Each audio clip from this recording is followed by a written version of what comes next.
할렐루야, 주님을 찬양합니다. 오늘은 기독교 상담학 제12강으로 계시란 제목으로 계시록 1장 1절로 3절까지의 말씀을 함께 교제해 보도록 하겠습니다. 오늘도 교제하는 말씀 속에서 예수 그리스도의 십자가의 의미와 그 보혈이 치유와 회복, 그리고 구원의 능력으로 나타나게 되시길 주님의 이름으로 축원드립니다. 저는 기독교 상담학 교수 허예선 목사입니다. 제가 본문을 봉독해 올립니다. 계시록 1장 1절로 3절입니다. 예수 그리스도의 계시라. 이는 하나님이 그에게 주사 반드시 속히 될 일을 그 종들에게 보이시려고 그 천사를 그 종 요한에게 보내어 지시하신 것이라. 요한은 하나님의 말씀과 예수 그리스도의 증거, 곧 자기의 본 것을 다 증거하였느니라. 이 예언의 말씀을 읽는 자와 듣는 자들과 그 가운데 기록한 것을 지키는 자들이 복이 있나니 때가 가까움이라. 아멘. 이 말씀은 살아계신 하나님의 말씀입니다. 오늘은 기독교 상담학의 마지막 시간인 12강으로 하나님 나라의 비밀을 모두 열어 보여주시는 예수 그리스도의 계시에 대해 함께 교제해 보도록 하겠습니다.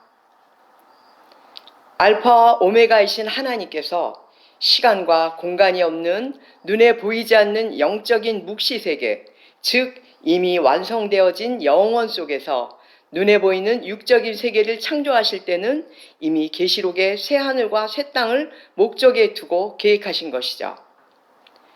하나님께서는 이 땅에 있는 하나님의 백성들에게 하나님의 나라를 보여주시기를 원하시는데 영적인 사람이 아니면 도저히 볼 수도 들을 수도 없는 것이죠. 그러므로 성경 말씀 안에서 영적으로 보고 영적으로 듣고 영적으로 느끼도록 하기 위해 가려져 있는 비밀의 말씀을 드러나 알게 하시는데 그것을 계시라고 합니다. 즉 하나님 나라에 감추었던 비밀들이 하나님의 백성들에게 열려서 그 비밀이 드러나게 되는 것을 계시라고 하며 헬라어로 아포칼로시스라고 하죠. 고린도전서 2장 9절로 10절에서 우리가 보지도 못했고 듣지도 못했고 마음으로 생각하지도 못했던 하나님 나라를 성령님을 통해서 우리에게 보이셨으니 성령은 모든 것 곧 하나님의 깊은 것이라도 통달하시느니라고 말씀하고 계시죠. 그러므로 성령을 통해서 계시하신 말씀이 성경이며 우리는 그 성경을 계시의 책이라고 말합니다. 계시에는 일반 계시와 특별 계시가 있는데 우리 인간들에게 허락한 유일한 특별 계시는 성경 하나밖에는 없죠.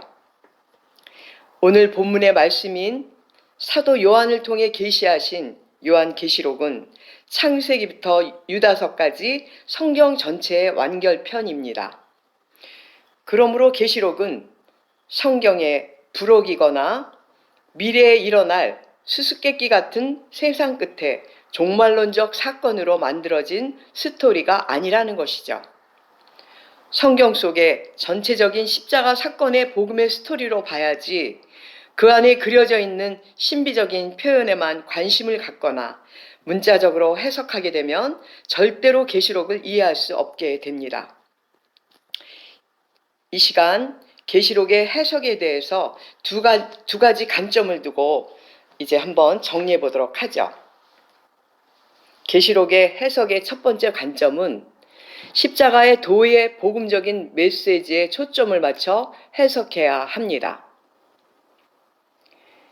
계시록의 약 404절 중에 300절 가까이가 구약에 기록되어 있는 말씀들을 반복해서 기록한 것이므로 창세기부터 유다서까지 그 안에 있는 십자가 사건의 복음적인 메시지를 종합적인 개념을 가지고 해석해야 한다는 것이죠. 그러므로 계시록을 시간순이나 연대순으로 해석하면 뒤죽박죽 되어버리게 됩니다.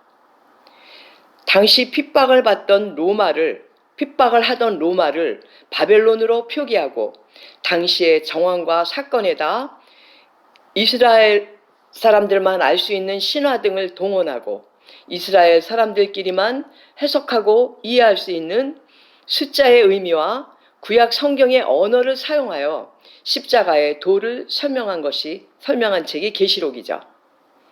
교회 시대를 통해 교회들이 겪어내야 할 일들과 하나님은 그들을 어떻게 보호하시며 예수님의 핏값으로 사신 교회들이 어떻게 안전하게 승리의 나팔을 불게 되며 어린 양의 혼인잔치에 참여하게 되는지를 위로와 격려를 통해 전해주시는 책이므로 그 어떠한 역사적 사건이나 역사적인 일로만 해석해서는 안 된다는 것입니다. 두 번째, 계시록의 해석의 관점은 바로 예수 그리스도의 사역만의 관점을 두고 해석해야 된다는 것이죠. 우리는 계시록에서 실패한 이스라엘이 어떻게 완성되어 가는지, 교회들을 어떻게 승리 속으로 이끌어 가시는지에 대한 예수 그리스도의 사역만을 발견해내야 합니다. 계시록은 실제적인 지금의 교회인 나와 천상의 완성된 교회를 동시에 보이시며 지금 힘들고 고난 가운데 있더라도 절대 실패하지 않을 것이라고 힘과 용기를 주시며 이끌고 가시는 예수 그리스도의 메시지이며 천상의 완성된 교회만을 바라보며 오직 하나님의 말씀 안에서 영적 전쟁에서 승리해 나가라는 복음적인 승리의 메시지인 것이죠. 그리고 계시록은 현재 진행형이므로 실제로 그분과 나와의 1대1의 관계성을 갖고 지금 이 순간 나에게 계시해 주시는 메시지가 무엇이며 내가 행하여야 할 일들이 무엇인가를 발견하며 깨달아야 합니다. 계시록에서의 핵심 메시지는 예수 그리스도의 승리입니다. 이제 계시록에서 어떻게 예수 그리스도께서 승리하시고 완성시키시는가를 한번 찾아가 보며 교제해 보도록 하겠습니다. 첫 번째 예수께서 주시는 승리의 메시지는 하나님의 창조의 목적이 완성되어진 책이 계시록이라는 것이죠. 계시록에서는 하나님의 창조의 목적이 완전히 회복되어지는 것을 볼 수가 있습니다. 창세기에는 하늘과 땅이 창조가 되죠. 그리고 계시록에는 새하늘과 새 땅으로 완성이 됩니다. 창세기에서는 빛이 첫째 날 창조가 되지만 계시록에서는 창세기의 빛과는 비교할 수도 없는 참 빛인 영원한 주님의 영광의 빛이 성을 비추고 있죠. 그리고 창세기에서는 교활한 사단이 등장해서 인간을 미혹하지만 그리고 낙원을 상실하게 하고 하나님과 인간이 결별하게 하지만 계시록에 와서는 사단 마귀가 결박당해 불못에 던져지며 다시 낙원이 회복이 되어지고 하나님과 혼인관계로 묶여버리게 됩니다. 창세기에서는 생명나무가 천사들의 보호로 누구도 접근 못하게 되고 에덴 동산에서 흐르던 강물이 말라버리지만 계시록에서는 생명나무로 가는 길이 활짝 열리게 되며 하나님의 보좌로부터 흐르는 생명수의 강이 영원한 생명수의 강으로 바뀌게 되죠. 에덴에서 만물을 다스리고 통치하라고 위탁받은 실패한 인간이 계시록에서는 왕같은 제사장이 되어 왕노릇을 하며 만물을 통치하게 됩니다. 창세기에 유일하게 있는 것은 선악과죠. 그러나 계시록에는 선악과가 없고 시험은 완전히 모두 끝난 것입니다. 그러므로 계시록에는 영원히 타락하지 않는 완성된 진짜 낙원이 계시록의 결론이 되는 것이죠. 창세기부터 계시록으로 어떻게 변화되어 나가는 것을 전체적으로 보여준 것이 성경의 스토리입니다. 그러므로 하나님께서 계시록 21장과 22장의 새하늘과 새 땅을 목적하시고 인간과 우주를 창조하셨으며 가죽옷을 입히셨던 하나님께서 어떻게 의의 흰옷으로 인간들에게 갈아입히셔서 천국 백성으로 만들어 가시는가가 성경 전체의 말씀인 것이죠. 이렇게 계시록에는 완성된 계시가 기록되어 있으므로 이 시대에는 더 이상의 계시는 필요가 없으며 예수 그리스도께서 이미 완성시키셨으므로 구원에 관한 계시의 내용은 계시록으로 끝이 납니다. 이제 두 번째 예수 그리스도께서 주시는 승리의 메시지는 일곱 교회에게 주시는 편지입니다. 계시록 2장과 3장의 일곱 교회에게 주시는 메시지는 터키 지방에 있는 터키 지방에 있었던 특정 교회에게만 보내는 메시지가 아니고 시간과 공간을 초월해서 예수 그리스도의 핏값으로 사신 살아있는 성전인 교회들에게 주시는 메시지죠. 교회 시대를 살면서 세상과 힘겹게 싸우고 있는 고난과 핍박당하는 교회들을 위해 소망의 말씀을 주시며 위로와 격려를 주시는 승리의 편지입니다. 사단은 시대와 지역을 초월해서 교회를 끊임없이 공격하고 있죠. 그러나 예수 그리스도께서는 기 있는 자는 성령이 교회들에게 하시는 말씀을 들을지어다 하시며 이기는 자에게는 꼭 이겨야 한다고 이겨내라고 하시며 계속 귀에 인을 치시며 말씀하고 계신 것입니다. 일곱 교회에게 주시는 이 예수 그리스도의 메시지는 나에게 주시는 편지이며 육적인 것을 모두 죽이고 그 안에 말씀으로 채워 넣고 영적으로 완전히 거듭나라는 십자가 사건이 내포되어 있습니다. 먼저 에베소 교회에 나타나신 예수 그리스도께서는 일곱 별과 일곱 촛대 사이로 다니시면서 나타나시죠.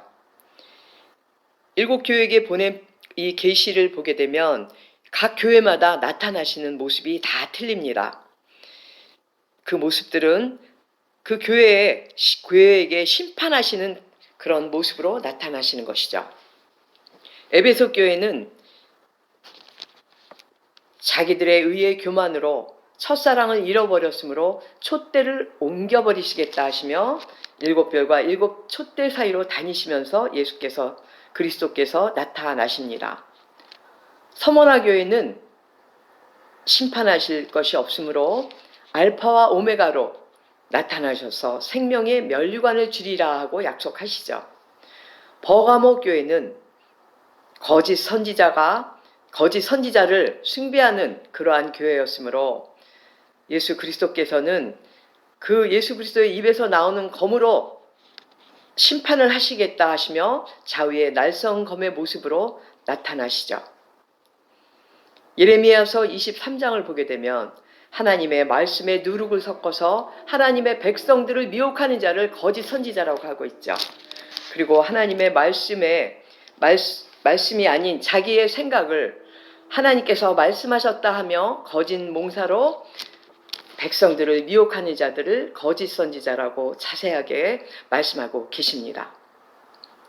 두아디라 교회에는 자칭 여선지자 이세벨에게 미혹된 자들이 많았으므로 눈은 불꽃 같고 빛나는 주석 같은 심판주의 모습으로 나타나셔서 사망으로 자녀를 죽이겠고 행위대로 갚으리라 하고 말씀하고 계시죠.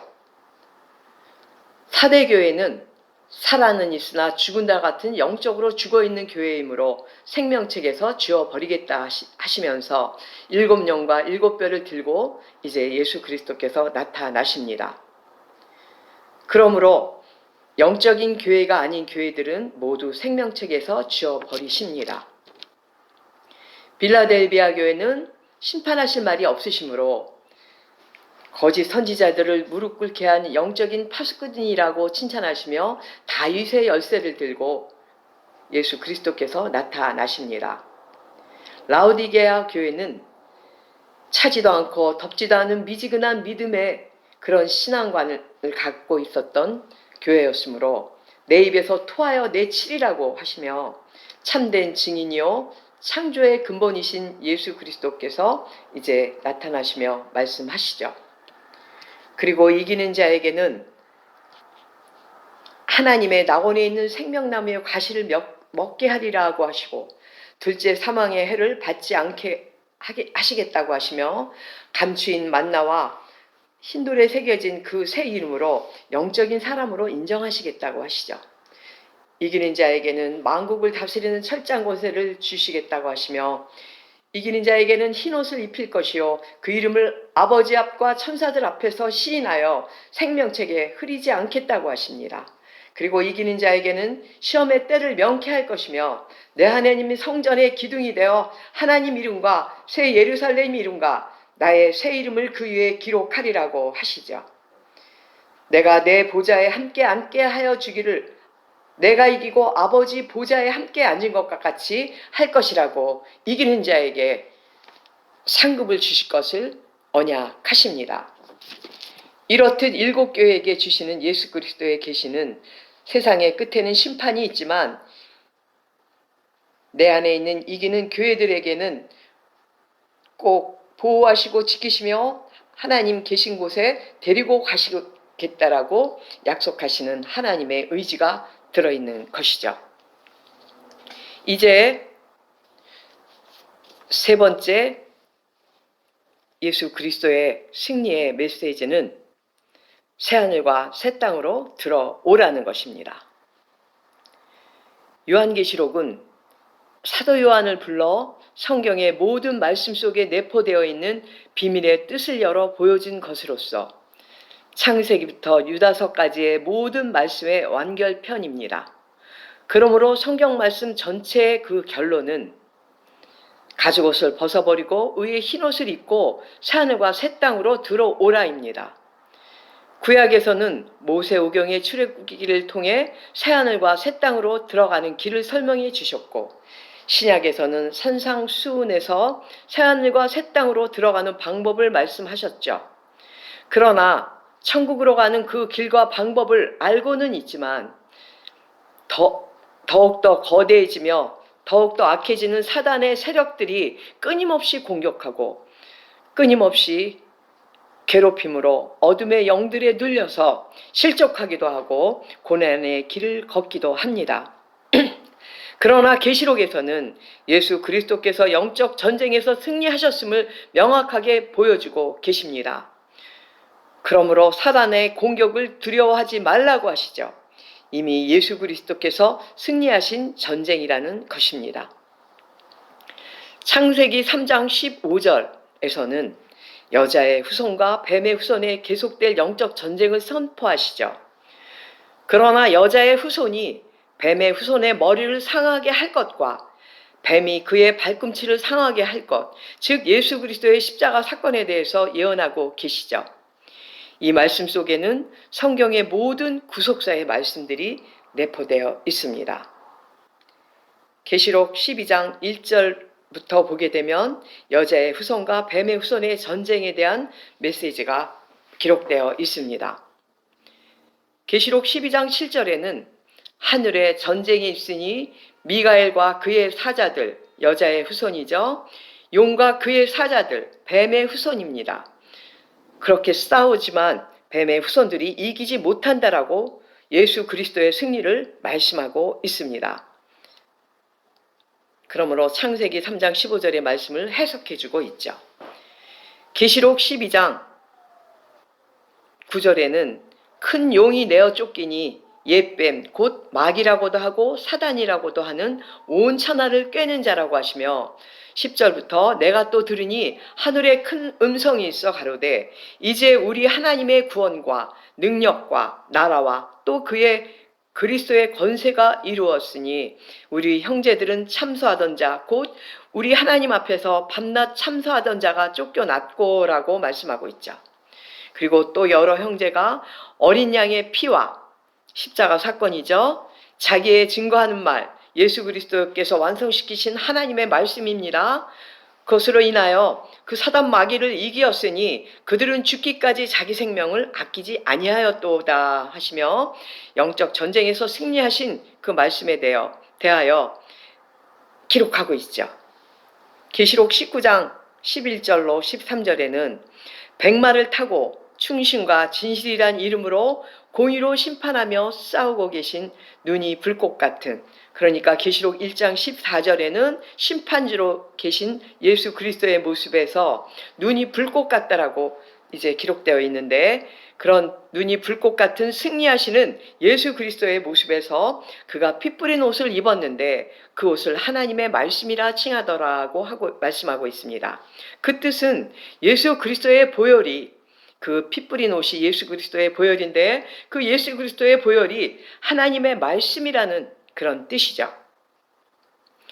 계시록 19장 14절로 16절에는 희고 깨끗한 세마포를 입고 백마를 타고 그 신부들이 따르더라고 기록되어 있는데, 백마 탄 그리스도의 신부들이 예수 그리스도를 따르며 말씀의 검을 들고 철장 권세로서 전능하신 하나님의 맹렬한 진노의 포도주 틀을 밟겠고 그 옷과 다리에는 만왕의 왕 만주의 주라고 써 있다라고 기록하고 있습니다. 그러니까 예수 그리스도의 신부들도 예수 그리스도를 따르며 말씀의 검을 들고 철장 권세로서 악하고 더러운 원수 마귀들을 때려 부시고 있다는 것이죠.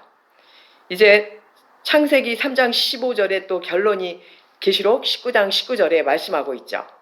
여자의 후손과 뱀의 후손의 전쟁에서 짐승이 잡히고 거짓 선지자도 함께 잡혔으니 이는 짐승의 표를 받고 그의 우상에게 경배하던 자들을 이적으로 미혹하던 자라고 이제 말씀하고 있는데, 그 의미는 분별력이 없어서 사단의 영에게 사로잡힌 자들을 자유케 해줘야 되는데 그 이적으로 주님이 하셨다고 하면서 그들조차도 미혹하는 거짓 선지자들에 대해서 이제 해석해주고 있는 말씀입니다.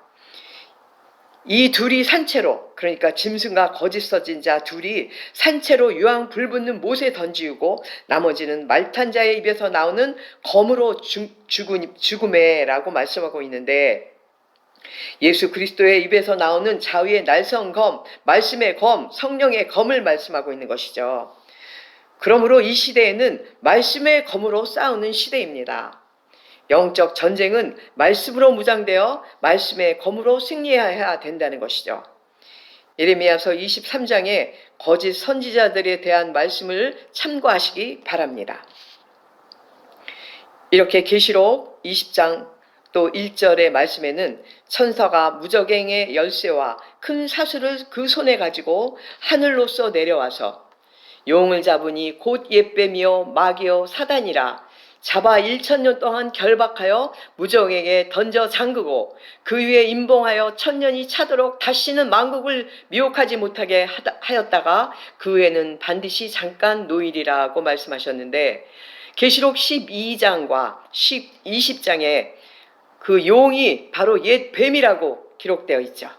그러니까 계시록에 있었던 그 옛 뱀이 아담과 하와를 미혹했던 그 옛 뱀이 바로 그 사망을 먹고 자라서 용으로 이제 계시록에는 나타나고 있다는 것입니다.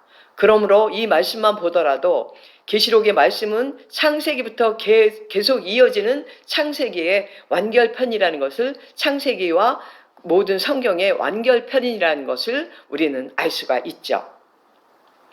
계시록 말씀 안에는 여자의 후손인 예수 그리스도께서 승리하시는 말씀들이 영화의 장면들처럼 자세하게 묘사되어 있는 것입니다.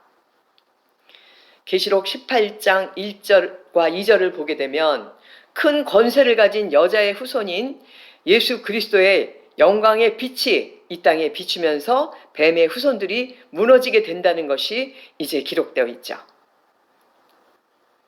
힘센 음성으로 외쳐 가로되 무너졌도다 무너졌도다 큰 성 바벨론이여, 귀신의 처소와 각종 더러운 영이 모이는 곳과 각종 더럽고 가증한 새에 모이는 곳이 되었도다 라고 하시며 큰 성 바벨론에 대해서 이제 그 무너졌다라고 말씀하시는데, 지금 이 시대에 큰 성 바벨론은 추상적인 곳이 아니죠. 그러니까 그 계시록이 쓰여졌던 그 시대부터 지금 이 시대까지 계시록은 현재 진행형이므로 그 큰 성 바벨론은 추상적인 곳이 아닙니다. 이 시대에는 하나님의 말씀을 선포하며 예배드린다 하면서 성령 안에서 하나 되지 못하고 각종 더러운 영들이 모여 귀신에게 하는 제사를 구별하지 못하는 그러한 곳들을 큰 성 바벨론이라고 표기하고 있는 것입니다. 예수 그리스도가 왕으로 드려지는 예배의 말씀이 아니고 영적 지도자가 하나님 자리에 앉아 자기 자신이 우상화가 되고 분별력 없는 자들에게 하나님 말씀에다가 자기의 생각과 자기의 계획을 같이 합쳐서 누룩썩인 거짓말로 미혹하여 물질만을 거두며 쌓아놓기를 원하고 많은 무리들이 모이도록 하는 것에만 집중하는 그러한 예배는 그 어떠한 이슈나 팩트가 강하게 있다 하더라도 하나님을 위한 것이 아니고 하나님 이름을 내세워서 불법을 행하는, 마태복음 7장 21절로 23절에서 말씀하는 불법을 행하는 이 마지막 시대의 거짓 선지자들이며 그들이 바로 큰 성 바벨론이라는 것입니다. 고린도 후서 6장 15절에 그리스도와 벨리알이 어찌 조화되며 믿는 자와 믿지 않는 자가 어찌 상관되냐고 말씀하고 계시죠. 그러니까 이 시대의 큰 성 바벨론은 그 시대나 지금 이 시대나 큰 성 바벨론은 폭력적이며 말로 다 사람을 죽이고 광신적인 태도들로 살아계신 하나님의 영을 모독하고 있다는 것입니다. 누가복음 12장 10절에 누구든지 말로 성령을 모독하는 자는 사하심을 받지 못하리라고 말씀하고 계신 것이죠. 뱀의 후손은 결국 여자의 후손에 의해 무너집니다. 사랑하는 이 말씀을 교제하고 있는 많은 성도님들이나 이제 신학생 또 선교사 여러분, 이 마지막 시대에 예수 그리스도의 계시에서의 핵심은 예수 그리스도의 승리이며 그 승리의 수단은 하나님의 말씀이죠. 제가 강의한 1강부터 12강까지 해서 계속 반복되고 있지만 하나님의 말씀의 검으로 내가 먼저 심판받고 그리고 회개하고 회복되어져서 나의 육이 죽고 그 안에 하나님의 말씀이 차곡차곡 쌓여서 영의 사람으로 완전히 거듭나야만 예수 그리스도의 군대인 미가엘과 그의 사자에 들어갈 수 있다는 것입니다. 예수 그리스도의 군대 안으로 들어갈 수 있는 성도들은 이미 1차, 2차 영적 전쟁에서 승리한 자들로서 그리스도의 신부며 천년 왕국의 주인공이 되어 그리스도의 제사장으로 그리스도와 함께 이 땅에서 사역하다가 영원 속의 영생으로 들어가 해달별의 상급으로 이제 하나님께 받으며 영생을 누릴 수 있다는 것입니다. 이 땅에 우리의 모든 상처와 환난들은 이제 계시록을 보면서 계시록에서 그 당하고 있는 그 환난과 교회들의 그 상처들을 보면서 이제 그 상처들은 이미 예수 그리스도께서 그 환난들은 이미 예수 그리스도께서 이겨놓으신 그러한 전쟁이므로 우리는 예수 그리스도께서 완성시키신 이 말씀 안에서 하나님은 말씀이시고 이 말씀이 하나님이시므로 이제 기독교 상담학에서 제가 강의한 이 말씀 가지고 승리하시기를 바랍니다. 제가 강의한 기독교 상담학의 핵심 메시지는 하나님의 말씀으로 나의 육적 자아가 죽고 그 안에 완전히 말씀으로 채워져서 영의 사람으로 완전히 거듭나서 승리하게 되는 저와 여러분이 되시길 간절히 원하는 마음으로 이제 기독교 상담학을 이제 마치겠습니다. 부족하지만 1강부터 12강까지의 그 말씀의 메시지는 같은 주제이며 하나님의 말씀 안에서 내가 죽어야 십자가상에서 내가 다시 영의 사람으로 태어난다는 것을 이제 강조하며 승리하시는 저와 여러분이 되시길 주님의 이름으로 간절히 축원드립니다. 감사합니다.